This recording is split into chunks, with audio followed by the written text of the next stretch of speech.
बिहार अमीन भर्ती 1767 पदों के विज्ञापन 2020 के शुरुआती साल में आए थे और इसके विज्ञापन आने के बाद लोगों ने मेरिट अप्लाई किया। अप्लाई करने के बाद मेरिट लिस्ट इस साल जैन या फैब के महीने में जारी किए गए थे और एग्ज़ाम हाल फिलहाल में जून जुलाई में एग्ज़ाम लिए गए थे और फाइनली कुछ ही मंथ पहले इसके फाइनल मेरिट लिस्ट आए थे। और फाइनल मेरिट लिस्ट आने के बाद यहाँ पर लोगों ने हाई कोर्ट गए और यहाँ पर टोटल 1767 का विज्ञापन पूरी तरह से रद्द कर दिया गया।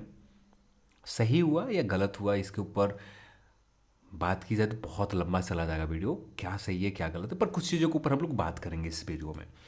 अब यहाँ पर देखें तो सबसे जो खबर निकल कर आ रही है, कोर्ट ने राज्य सरकार राजस्व विभाग को यहाँ पर 1767 जो रिक्त हैं अमीन पदों की बहाली निकाले गए थे, इसका विज्ञापन रद्द कर दिया गया। ये विज्ञापन जो आए थे आप सभी को पता है जैन मार्च या अप्रैल के महीने में विज्ञापन जारी किए गए थे और इसके जो न्यूज़ आ रहे थे जैन महीने से ही न्यूज़ आने लगे थे, पर अप्लाई हुए थे शायद अप्रैल के महीने में अप्लाई स्टार्ट हुए थे। याचिकाकर्ता की जब सुनवाई किए जा रहे थे यहाँ पर ये सुनवाई, और यहाँ पर पहले याचिकाकर्ता की ओर से कोर्ट पक्ष प्रस्तुत करते हुए कोर्ट ने बताया कि अमीन पद पर बहाली की शैक्षणिक योग्यता की जो योग्यता राज्य सरकार विज्ञापन पर प्रकाशित किया था वह प्रावधान के अनुरूप नहीं था। जो यहाँ पर कहा गया कि उन्होंने कोर्ट में बताया कि बिहार अमीन कैडर के जो रूल के अनुसार यहाँ पर बिहार अमीन के जो एजुकेशन क्वालिफिकेशन शैक्षणिक योग्यता होना चाहिए था 10+2+ अमीन के आपके पास डिग्री या डिप्लोमा डिग्री आपके पास या आईटीआई सर्वेयर की डिग्री आपके पास होना चाहिए था, तब जाकर इस पोस्ट के लिए आप एलिजिबल थे।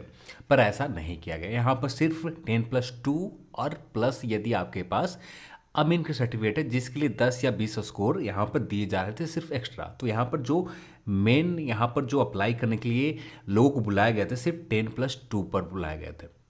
अब यहाँ पर बात निकल कर ये आती है, समस्या सबसे बड़ी ये है, ये जो 1767 अभ्यर्थी जो है इनमें से बहुत सारे अभ्यर्थी 12th पास है, ठीक है मानते हैं हम सभी लोग, पर ये काम आज नहीं करना चाहिए। तो जब 2020 में आपके सामने विज्ञापन आया उस समय ये जो आज हाई कोर्ट में लोग गए हैं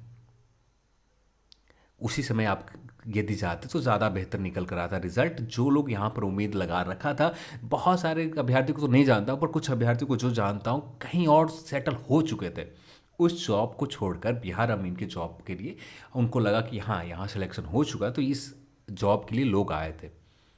पर यहाँ पर आंसर ये जो वैकेंसी पूरी तरह से रद्द कर दी गई, उन अभ्यर्थियों पर क्या बीतेगा जिन्होंने अपने जॉब छोड़कर इस वैकेंसीज को लेकर इसके जब सिलेक्शन मेरिट लिस्ट आएगा इसमें आए अपने जॉब रिजाइन करने के बाद, तब उनके साथ अब सोचना बहुत गलत हो रहा है।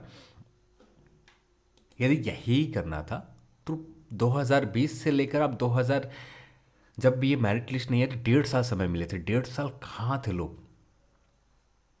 ये 1.5 साल में यदि यही जब विज्ञापन आया तो उस समय सभी लोगों ने अप्लाई किया, उस समय सभी लोगों ने मज़े लेकर अप्लाई किया कि हाँ यहाँ पर अपॉर्चुनिटी है।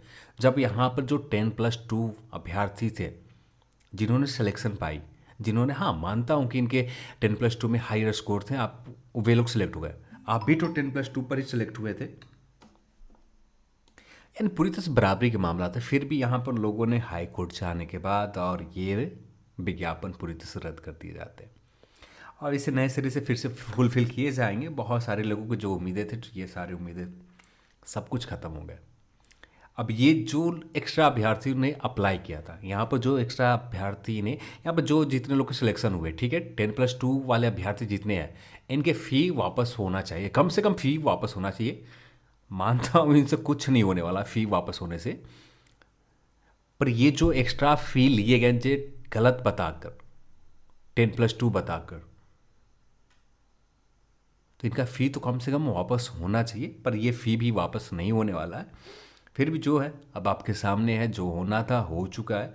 अब देखिए आगे आने वाले समय में क्या निकल कर आता है। यहाँ पर हाई कोर्ट ने क्लियर तौर पर कहा कि 3 मंथ के अंदर 10+2+ अमीन के जिनके पास शैक्षणिक योग्यता है अब इस सारे सीट को फुलफिल किए जाए तो नए मेरिट लिस्ट जारी किए जाएंगे और जो रिजल्ट दिए गए तो उसी आधार में से यदि फुलफिल हो जाता है तो ठीक है, नहीं फुलफिल हो जाते तो फिर से जो आपका जो लिस्ट जारी किए थे उसके आधार पर फिर से एक एग्ज़ाम लिए जाएंगे, उसके बाद ये फाइनल तौर पर क्लियर होगा। देखते हैं आने वाले समय में पूरा क्लियर पता चलेगा। अभी के लिए तो यही है कि हाँ, ये विज्ञापन पूरी तरह से फंस चुका है और ये विज्ञापन क्लियर होने में कम से कम अब 3 मंथ तो बताए गए, 3 मंथ में पूरे हो जाते तो बहुत अच्छी बात है। 3 मंथ हाई कोर्ट ने कहा कि 3 मंथ में ये भर्ती प्रक्रिया पूरी तरह से पूरा किया जाए। चलिए आज की इस वीडियो में इतना ही, और इस वीडियो को देखने के लिए आप सभी को बहुत बहुत धन्यवाद। जय हिंद।